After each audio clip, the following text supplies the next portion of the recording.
So here's the part of the show where we're going to have a music lesson. I'm going to ask Jafelin, how do we start Bulería? We need to do something that starts off the whole thing. How would you do a salida for Bulería?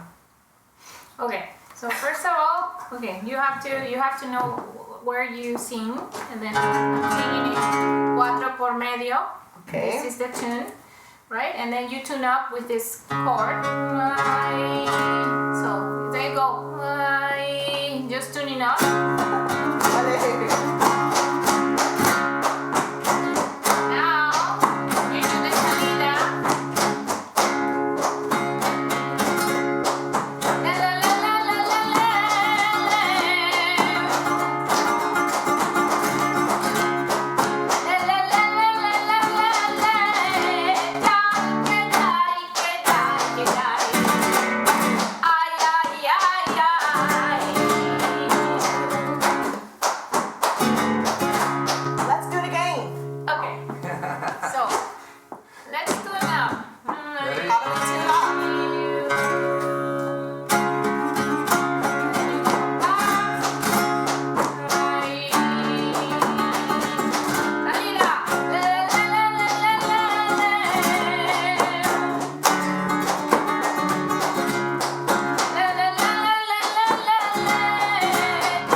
Up in another way. I have to say this is really crazy because in Spain, in flamenco, we're always doing a salida. We're always exiting somewhere, but actually, like from my perspective, this is your entrance. So shouldn't it be called an entrada?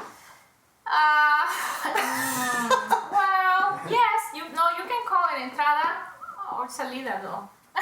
Sorry, it's always backwards, okay? So when you enter the stage, whether you're a guitarist or a singer or a dancer, it's a salida. It's like exiting.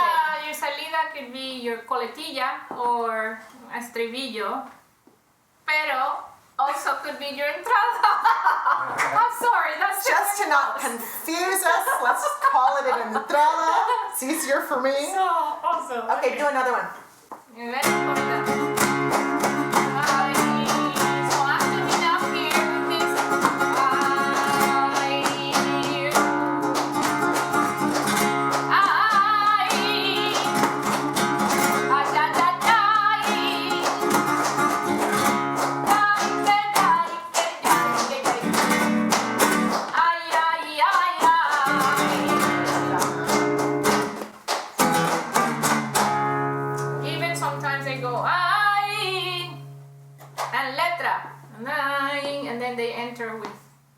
Actual letra.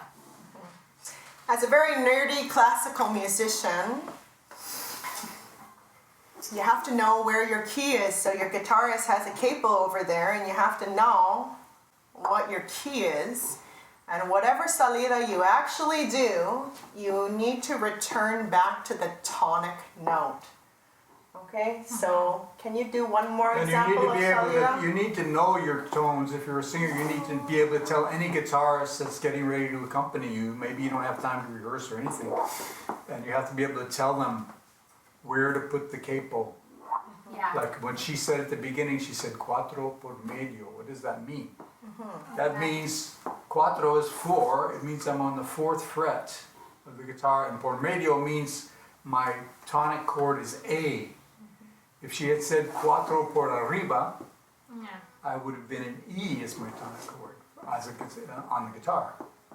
So you have to be able to tell the guitarist what tone.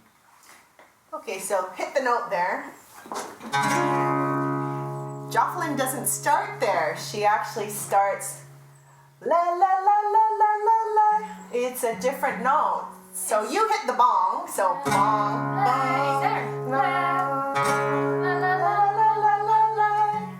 Right?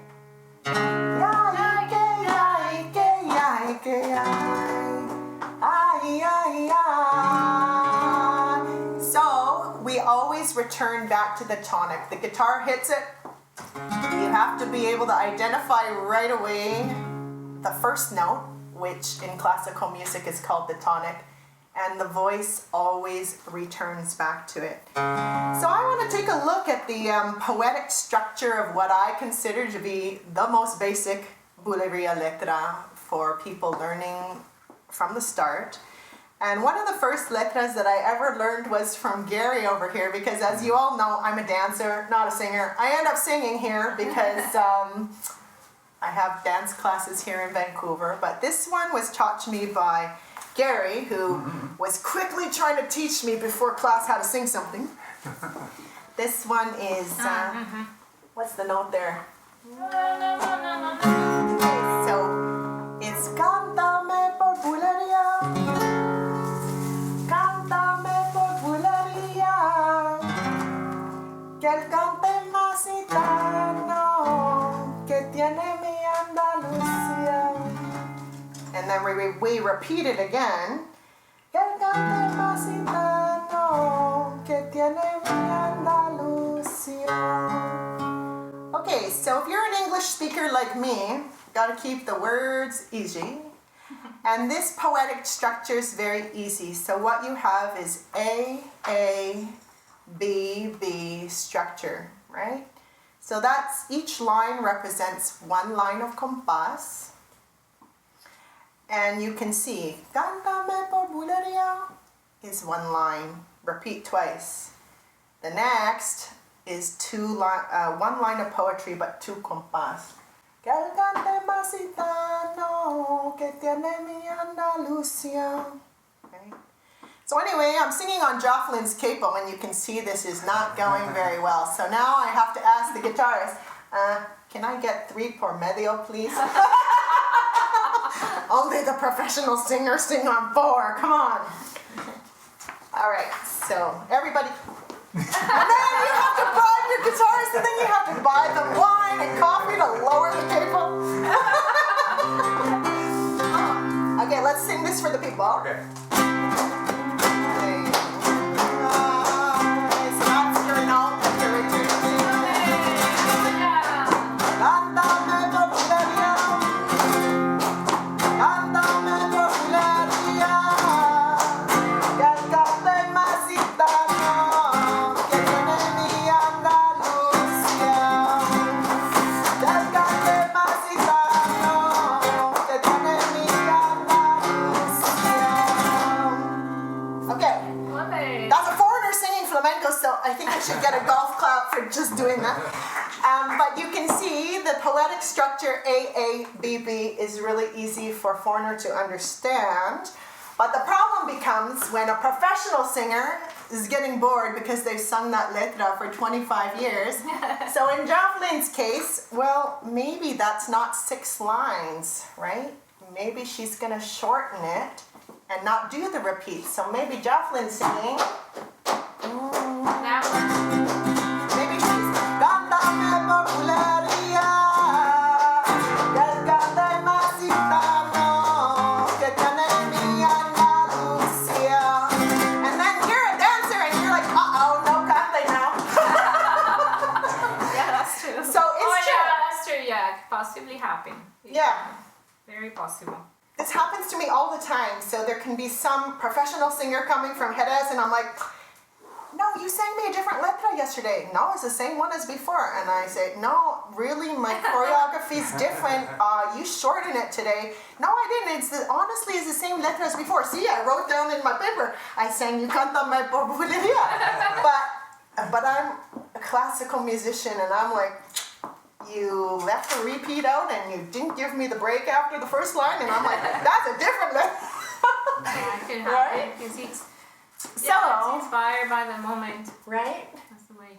So anyway, for people learning Bulería, it's all a little bit flexible, but I think one of the main points about Jerez, I guess, letra, if you look at this letra here that I'm singing, you're starting actually on not 12, and you're not singing on 1, you're singing on 1 and. So if I take the time to analyze it for you, the first line that you sing starts on 1 and if you're counting. Nobody's gonna tell you this except for me. One and. Everything starts on one and, right?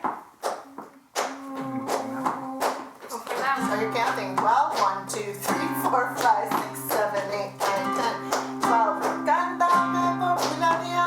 12, 1, cántame por Bulería. 12, 1, que cante masita, que tiene mi Andalucía. Que tiene mi Andalucía starts on 12, so that's the only one that's different, but you know, I bet you don't even think about stuff like this, do you? Everything she's measuring all like little. You can't trick me. I know when the music's starting. But this is one of the characteristics of Bulería. Yeah. We're singing on the contra all the time. Yeah. And our start point is like one hand, right?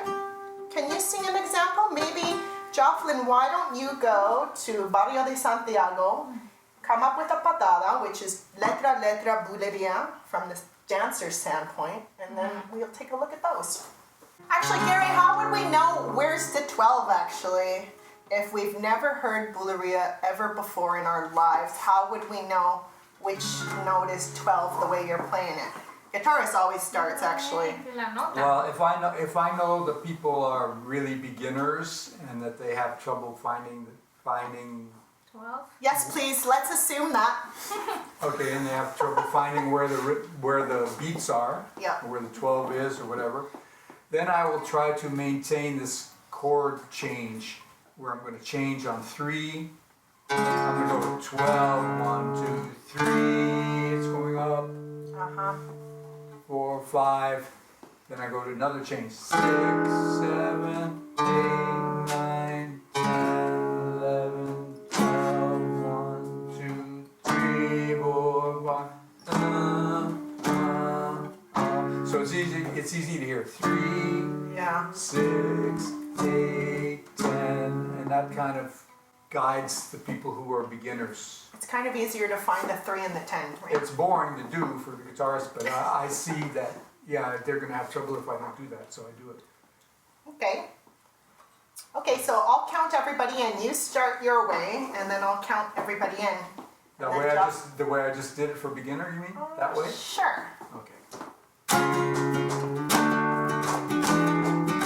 you're counting 12, 1, 2, 3, 4, 5, 6, 7, 8, 9, 10, 11, 12, 1, 2, 3, 4, 5, 6, 7, 8, 9, 10,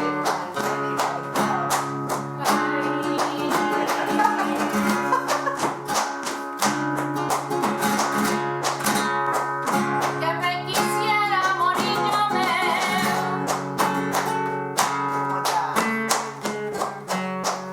que me quisiera morir yo ver si tú te ponías negro lutito por mí bardo medio flamenquita negro lutito por mí ale la coroco no tendrá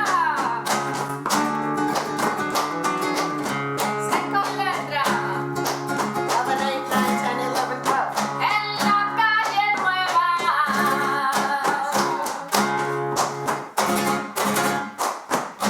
hay un almacén donde hay gente que manteca en café, manteca en cau, manteca en café. No te veas mejor. Colombia. Qué borrachera, qué borrachera, qué borrachera, qué borrachera, qué loca de la calle nueva.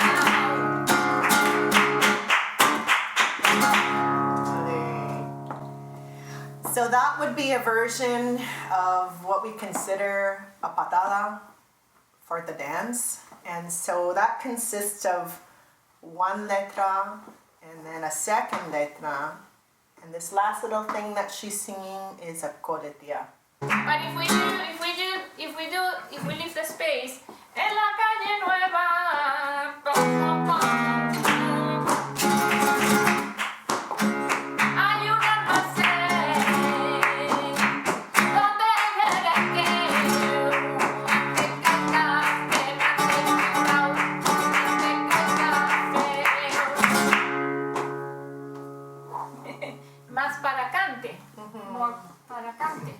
than dancing. When I was in Jerez, I learned a similar version to that one. Shall I sing that one? Sure. So your And version. then you have to make sure you lower the capo, otherwise. Oh, no hay problema. There's quite a few ways to sing it, so if you're a nerdy musician and you have to know, it's pretty hard to go wrong starting letras on one end when they come from Jerez to the frontera. It's almost like a hallmark signature. Of course, there's lots of recordings out there of Bulería, and then once you kind of get into the upper echelons of Cante, you can pretty much start things and end things whenever you want, as long as you're in compás. But for somebody who's like a beginner, I think one end is a nice place to start your flamenco lines, right? So.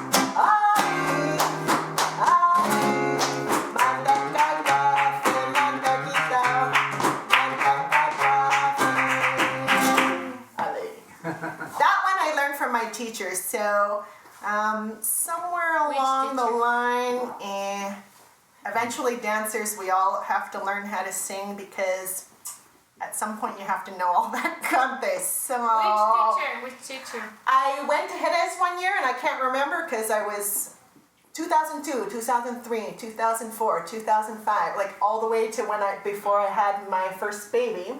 I was in Jerez.